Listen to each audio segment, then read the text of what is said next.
How to correctly use baking soda to get rid of vaginal odor. Vaginal odor is the common problem nowadays. This can be a real nightmare during menstrual period, plus it can be noticed right after having sex.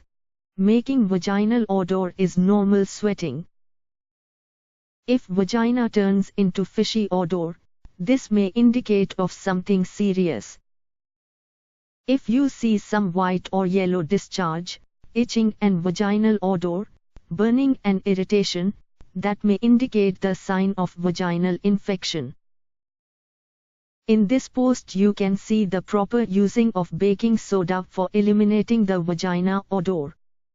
To your bath water add a half cup of baking soda.